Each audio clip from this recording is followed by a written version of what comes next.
Seguindo a sequência de aulas a respeito de família, dos fundamentos doutrinários a respeito da família, eu quero falar hoje a respeito do casamento, o que é o matrimônio na perspectiva do plano de Deus revelado nas Escrituras. E quero começar com uma declaração do Senhor Jesus.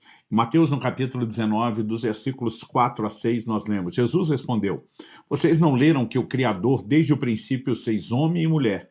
E que diz: por isso o homem deixará o seu pai e sua mãe e se unirá à sua mulher, tornando-se os dois uma só carne, de modo que já não são mais dois, porém uma só carne.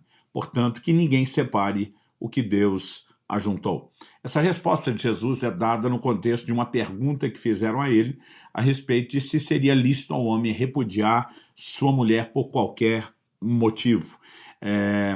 Teremos depois uma aula específica para falar só a respeito dessas questões de divórcio e novo casamento, mas é interessante que quando questionam Jesus, Jesus dá uma resposta que é fundamentada nas Escrituras, na palavra. Ele começa perguntando: vocês nunca leram que o Criador desde o princípio fez homem e mulher? E ele vai lá para Gênesis 1, 27, né? E disse: deixará o homem seu pai e sua mãe, se unirá à sua mulher, tornando-se os dois uma só carne. Gênesis 2, 24. Né? Jesus faz citação de 2 versículos de Gênesis para depois não apenas fazer a aplicação, mas ele mostra que, se queremos entender o propósito de algo, basta voltarmos à origem.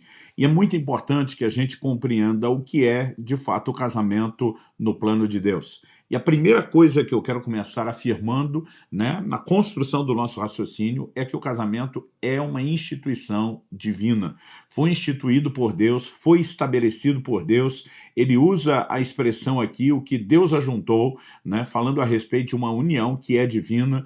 Né? A Bíblia diz que Deus criou homem e mulher, Deus estabeleceu que no devido momento o homem deixe pai e mãe, se una à sua mulher, para que então formem uma nova família, um novo núcleo familiar, e nós precisamos entender, o ponto de partida é reconhecer que é uma união divina.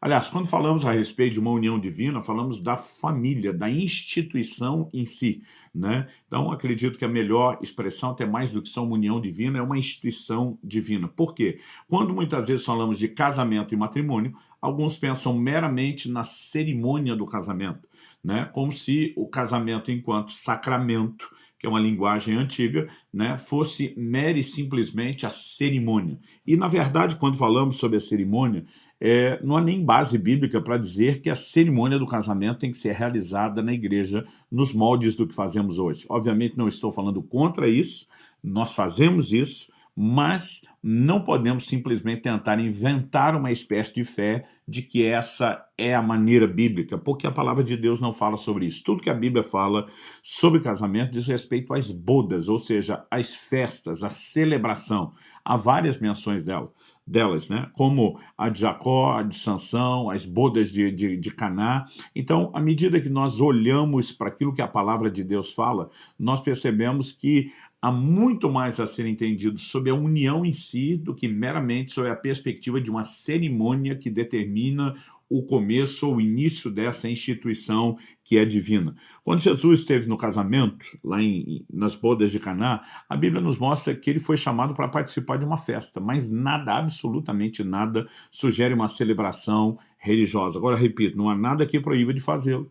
Como igreja, né, realizamos isso apenas como uma solenidade, não para definir que a união é espiritual, porque foi feita lá na igreja, e há razões para que a gente também possa ter a liberdade de entender que possamos celebrá-la dessa forma. No entanto, eu quero deixar muito claro aqui a distinção entre a instituição, aquilo que Deus planejou, e meramente o que imaginamos ser uma cerimônia. Voltando na razão de tudo, Deus nunca quis que o homem estivesse sozinho. Ao longo da criação, Deus olha para tudo que fez, sempre há uma avaliação e diz: viu Deus que era bom, viu Deus que era bom, viu Deus que era bom. Quando Deus criou o homem, a Bíblia diz: viu Deus que era muito bom, mas logo depois Deus diz: não é bom que o homem esteja só. Então, ele cria a mulher não como um improviso, ele põe em execução um plano, né, eterno, ele cria a mulher na sequência, e a Bíblia diz que determinou que ambos se unissem, constituindo família, né, e os abençoou para que pudessem ter filhos, multiplicassem e a partir do casamento. Então, nós temos o estabelecimento da família que vai se multiplicar com a reprodução de filhos, como já falamos nas aulas anteriores. Bom, depois dessa avaliação de Deus dizer que tudo que criou é bom, o homem era muito bom e só o fato de estar sozinho é que não, nós precisamos entender que Deus, ao reconhecer que o homem não poderia estar sozinho, ele não queria dar apenas companhia. A Bíblia diz que o Senhor determinou que lhe faria uma mulher que fosse sua ajudadora. Ela é chamada de uma ajudadora idônea. Algumas traduções optaram pela expressão auxiliadora. Isso não coloca a mulher no papel de mero servente, auxiliar no sentido de só executar tarefas. Obviamente, a Bíblia está mostrando que o homem limitado precisaria de ajuda.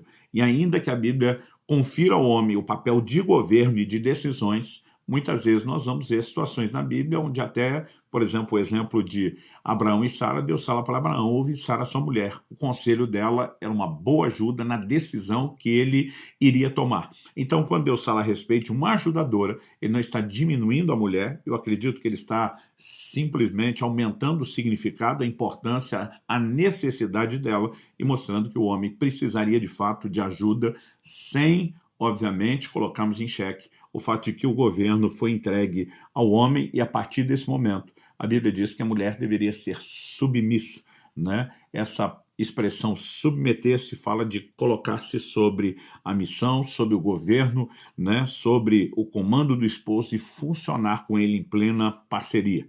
Há uma outra expressão usada aqui que fala do princípio de uma só carne. Deixará o homem seu pai e sua mãe, eu gosto de chamar isso de o corte do cordão umbilical, né? E a Bíblia diz os dois se tornarão uma só carne. É lógico que não é uma fusão literal, onde dois corpos se tornam um, mas quando Deus fala a respeito do homem deixar os seus relacionamentos familiares mais importantes e significativos, os seus laços mais fortes, que é o relacionamento de pai e mãe, Deus estava dando um alto valor ao casamento e a importância desse novo relacionamento, né? A ponto de dizer, se o homem deixa pai e mãe, não é apenas deixa a casa, mas inclusive aquele lugar de importância primária, prioritária no relacionamento familiar passará a ser entre ele e a sua esposa e não mais entre ele e os seus pais. Isso revela que o casamento é algo não apenas de certa importância, mas a gente pode dizer, né, da mais alta importância e que, à exceção do relacionamento com Deus, não há nenhum outro relacionamento familiar que ocupe esse lugar e esse patamar de importância. Ainda dentro da definição do que é a instituição divina do casamento, né, a expressão que nós lemos aqui, o que Deus juntou, de acordo com o léxico de Strong, a palavra grega traduzida para juntou, ela significa prender a um jugo, escravizar, juntar, unir, e ela também é aplicado ao laço do matrimônio. Aliás, essa ideia de prender a um jugo, né, tem levado as pessoas a usarem o termo cônjuge, que significa companheiro de jugo, né? Então, quando fala de escravizar, obviamente não está falando de um domínio à força, mas está falando de um alto nível de compromisso e, inclusive, de se cessar um certo nível de liberdade, para que a vida agora não seja mais individual e seja a vida a dois e com a multiplicação dos filhos, né, a vida familiar. Mas fala de uma união. Então, quando homem e mulher se casam, eles estão entrando numa união divina. Eu já vi muita gente dizer assim, o que Deus ajuntou, o homem não separa. E não foi isso que a Bíblia diz. A Bíblia diz o que Deus juntou, o homem não deve separar. A Bíblia não está dizendo que o que Deus ajuntou, o homem não consegue separar. Porque essa premissa, essa segunda lógica seria, então se separou é porque Deus não uniu.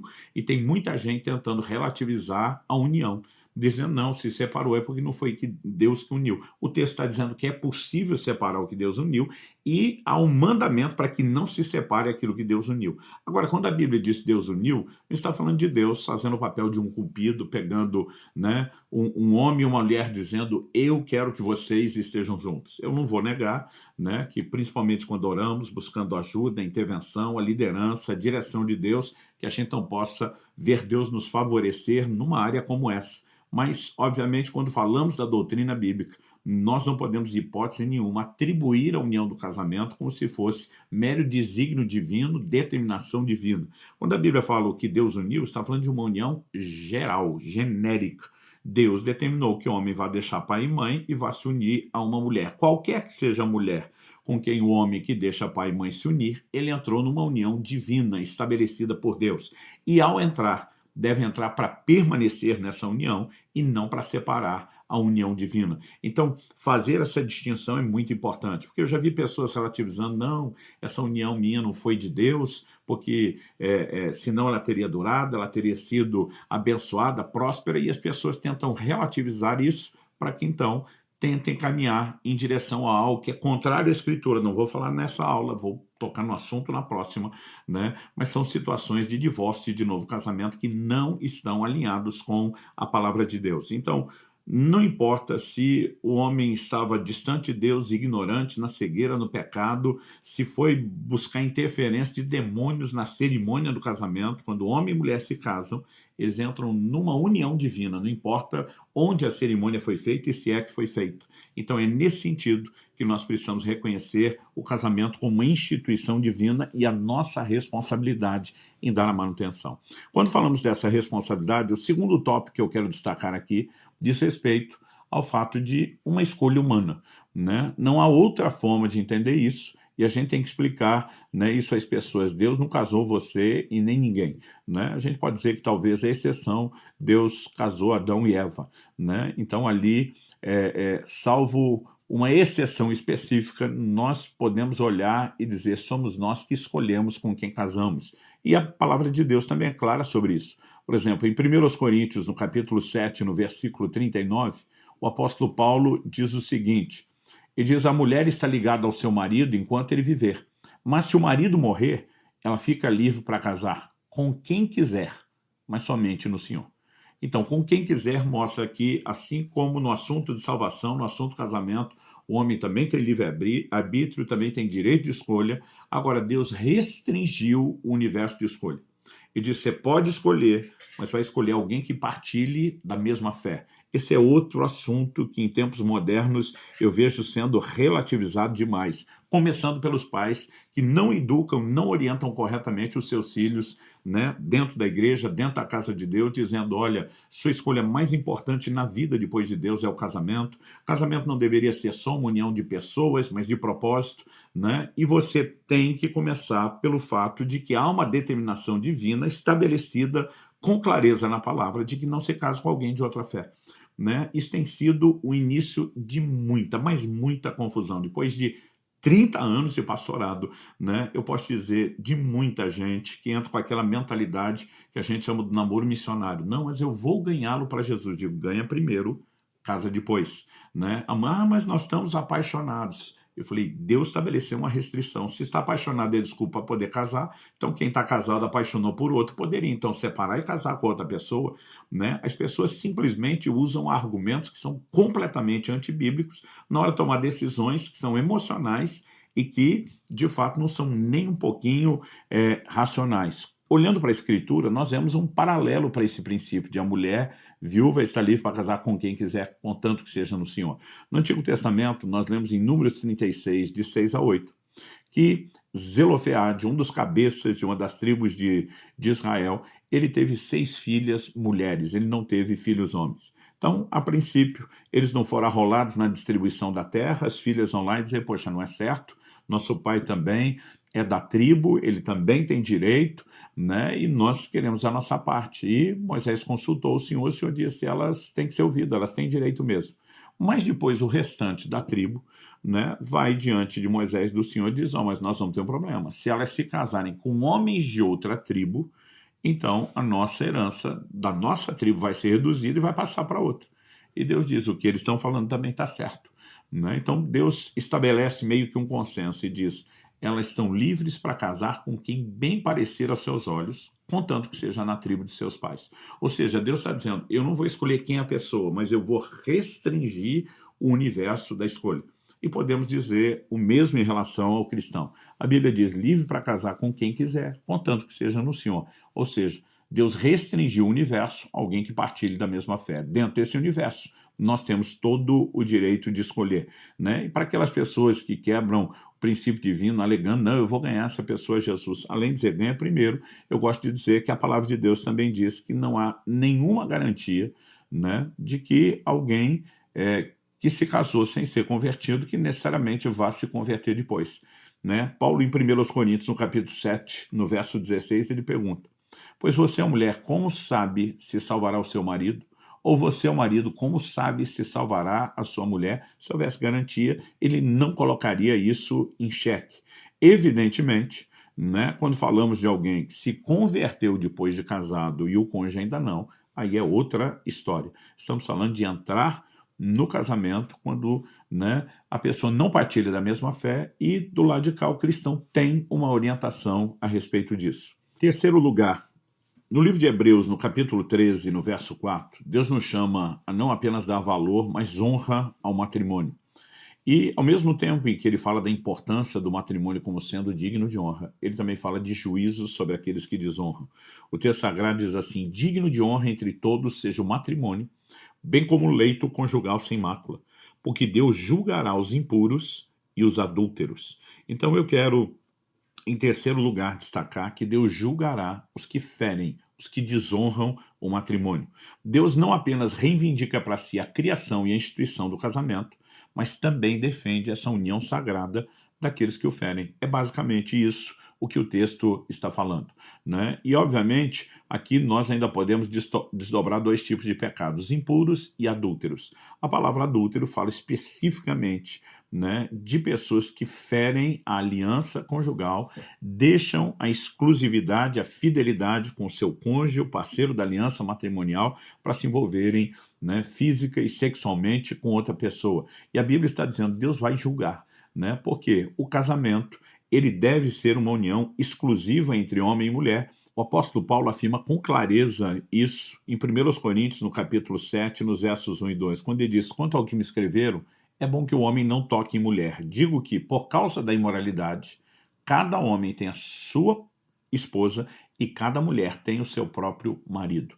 Ou seja, a Bíblia está dizendo que qualquer envolvimento, né, com uma outra pessoa que não seja o esposo ou a esposa entra na categoria imoralidade. Então, a definição bíblica de imoralidade é basicamente todo contato sexual entre parceiros não casados, fornicação no caso de solteiros, adultério, né, que envolve pessoas casadas estão se envolvendo com outros parceiros, né, incesto, sexo entre familiares, bestialidade, a Bíblia fala de sexo com animais, né, homossexualismo, essa é a perspectiva bíblica, e aqui não estamos desmerecendo pessoas que fazem as escolhas que quiserem em qualquer outra área que a palavra de Deus trata de forma contrária, mas para aqueles que querem andar de acordo com a palavra de Deus, há uma definição, né, há de fato um código e um credo bem estabelecido a respeito do que define. Então, a não ser o relacionamento físico e sexual entre marido e mulher,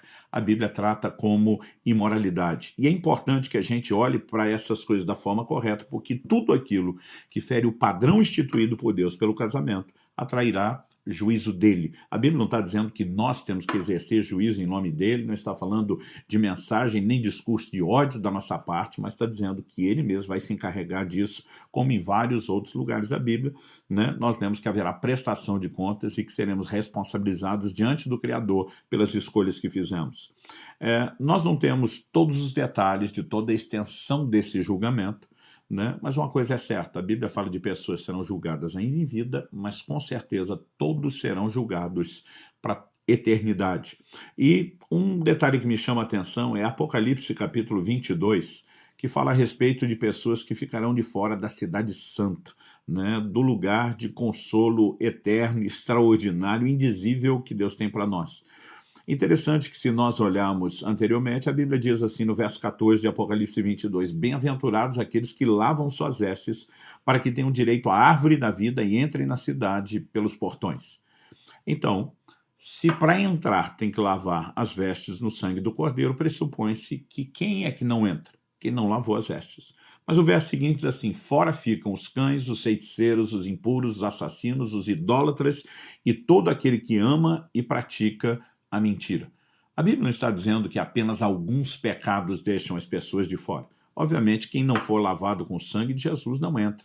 Então, o que pressupõe-se é que a Bíblia está dizendo, mesmo daqueles que alegam ter sido lavados pelo sangue, se eles começarem a brincar com essas práticas, e entre elas, a expressão aqui aparece uma delas, impuros, né, que nós temos exatamente a raiz da mesma palavra imoralidade. Moralidade no grego é porneia, e a palavra aqui, impuros, é pornos. Então a Bíblia está dizendo que um desses juízos significa comprometer a nossa eternidade. Além da condenação eterna, e não há juízo, pior, a Bíblia sugere que Deus toma vingança, né, dessas questões ainda nessa vida. Em 1 Tessalonicenses, no capítulo 4 e no versículo 3, o apóstolo Paulo diz o seguinte: pois a vontade de Deus é a santificação de vocês, que se abstenham da imoralidade sexual. Já definimos o que se constitui imoralidade, agora a Bíblia está dizendo, se abstenham, que cada um de vocês saiba controlar seu próprio corpo em santificação e honra, não com desejos imorais, como os gentios que não conhecem a Deus. E que nessa matéria ninguém ofenda nem defraude o seu irmão, porque contra todas essas coisas, como antes avisamos e testificamos, o Senhor é o vingador. Então, o final do verso 6, né, está falando que Deus é vingador. Ele vai tomar vingança. O verso 7 reitera, pois Deus não nos chamou para a impureza, porneia, e sim para a santificação. Verso 8 diz, portanto, quem rejeita essas coisas não rejeita uma pessoa, mas rejeita Deus, que também dá o seu Espírito Santo a vocês. Então, ao olhar para essas declarações, nós percebemos que Deus não apenas instituiu o casamento, como também o defende, vai tratar com cada um, por ter ou não vivido de acordo com aquilo que ele estabeleceu. Em Malaquias, no capítulo 2, no verso 13, o Senhor diz, vocês cobrem o meu altar com choro, com gemidos, com lágrimas, e eu não vos ouço. O Deus que diz, invoca-me que te responderei, agora está dizendo, eu não vou ouvir nem atender vocês. Né? Imagina o povo questionando, por que não? E no verso 14, Deus responde, na verdade, o Senhor ainda diz, e vocês dizem, por quê? O Senhor diz, porque o Senhor foi testemunha da aliança entre ti e a mulher da tua mocidade com a qual tu foste desleal. Deus está dizendo, camarada, você não honra nem a aliança do casamento. E acha que agora, porque chorou no pé do altar, eu simplesmente vou lhe atender. Deus está dizendo, não, eu vou tratar com você da forma devida por conta do pecado praticado. E eu não falo, né, essas coisas por nenhum outro motivo, a não ser trazer à tona o ensino bíblico que está lá e não pode ser ignorado, a gente não pode fingir que não existe, né, e também para que a gente tenha o devido temor de por que Deus colocou essas verdades, essas orientações, essas revelações na palavra, para que isso trouxesse temor ao nosso coração. O casamento, diferente do que muitos imaginam, que seja uma espécie de prisão, de obrigação, de algo chato, que o amor acaba e desaparece. No plano de Deus, é um lugar de deleite. Essa é a quarta verdade que eu quero destacar aqui. Né? Deus não planejou o casamento para que ele fosse um peso, um lugar de tristeza, um lugar de dor. Apesar do fracasso de muitos, sabemos que o Senhor planejou o matrimônio para ser um lugar de deleite, de alegria, de realização.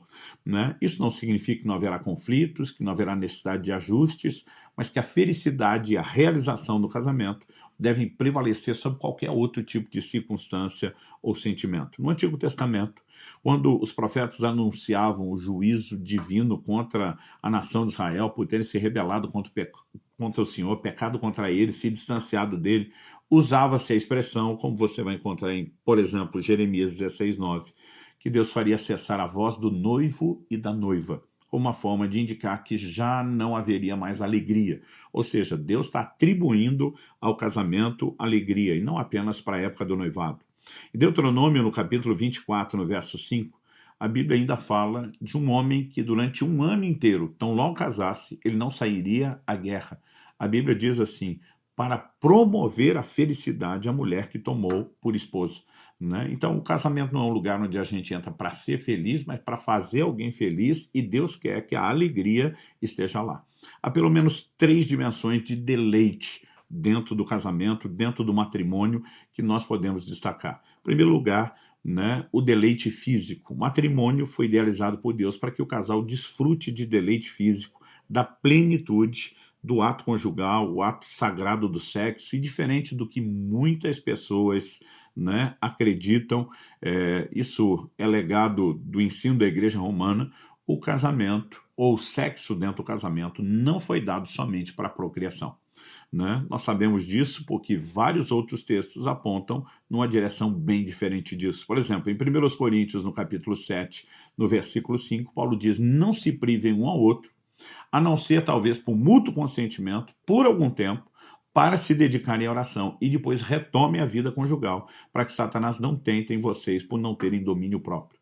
Né? A frequência do ato sexual não é para procriação. Se fosse para procriação, né, 1, 2 relações, né, acontecendo aí por ano, a cada 2 anos, seriam suficiente. A Bíblia está falando de uma frequência que não é essa. Mas a questão não é nem só determinar a frequência, quer dizer que a frequência não está atrelada à reprodução, porque ela tem um outro propósito. Né? A reprodução é um deles, mas não é, né, a essência ou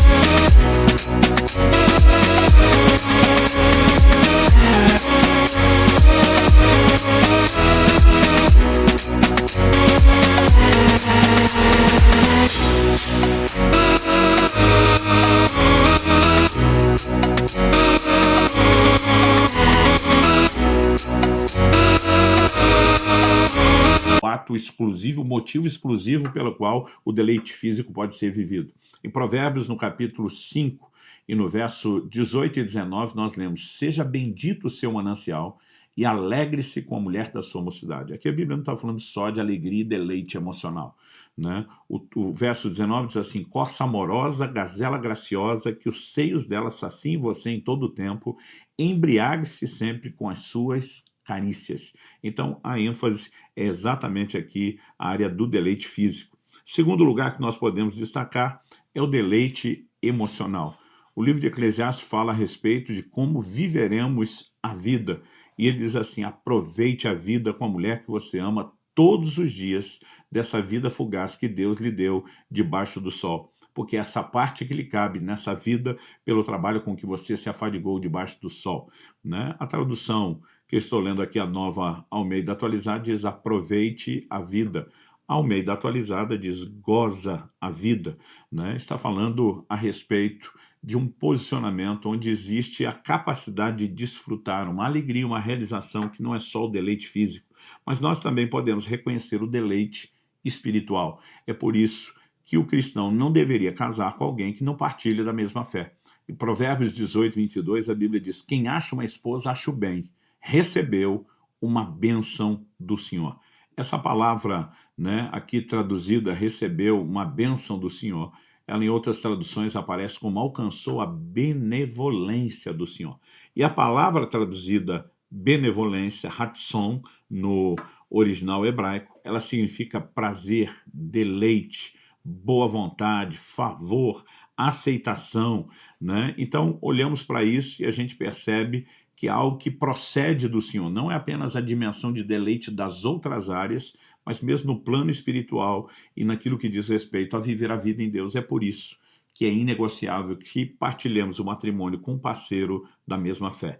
Então, acredito que é justamente por essa área de deleite espiritual que nós temos que insistir na tecla em dizer há um mandamento bíblico de que a gente não se coloque, como Paulo escreve lá em 2 Coríntios, debaixo de um jugo desigual.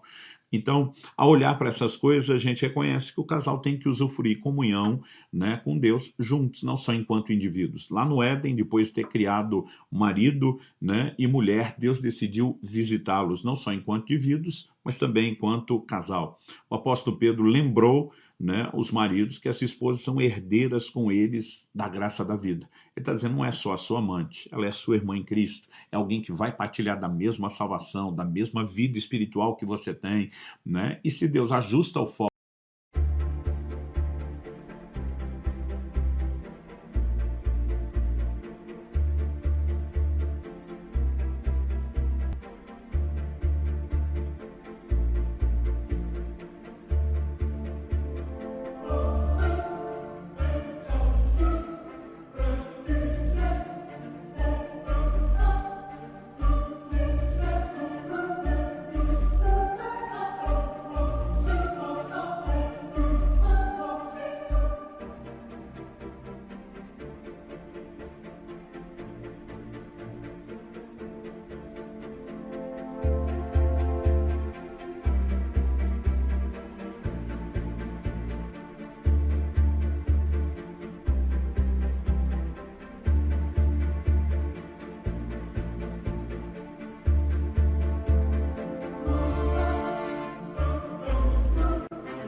foco para essa área, significa que ele quer que a gente também desfrute essa área, não apenas no sentido de ser beneficiado, abençoado, mas entender a realização nessa esfera e nessa dimensão espiritual, e eu diria mais, ela é muito maior do que todas as outras, tanto que Paulo, né, apresenta como um argumento que justifica uma pausa temporária para o deleite físico e sexual, é quando o casal, de comum acordo, decide se dedicar à oração, entendendo a deleites superiores que estão num nível incomparavelmente acima de deleites inferiores. Então, não só devemos incluir os deleites espirituais, mas devemos entender que eles são ponto de partida e que a harmonia dos princípios espirituais vão provocar a harmonia nas outras áreas e os deleites também nas outras áreas. Essa é a visão geral sobre o que é o casamento, o que é o matrimônio, na percepção do plano de Deus revelada na Bíblia, nas Escrituras, e na próxima aula nós vamos falar um pouco mais sobre o que é a natureza desse compromisso, que a Bíblia apresenta como uma aliança, para que então, com esse entendimento, a gente possa discutir situações que não apenas porque são práticas do dia a dia, mas porque também são abordadas na palavra de Deus, não só ligadas ao casamento, mas situações também como divórcio e novo casamento.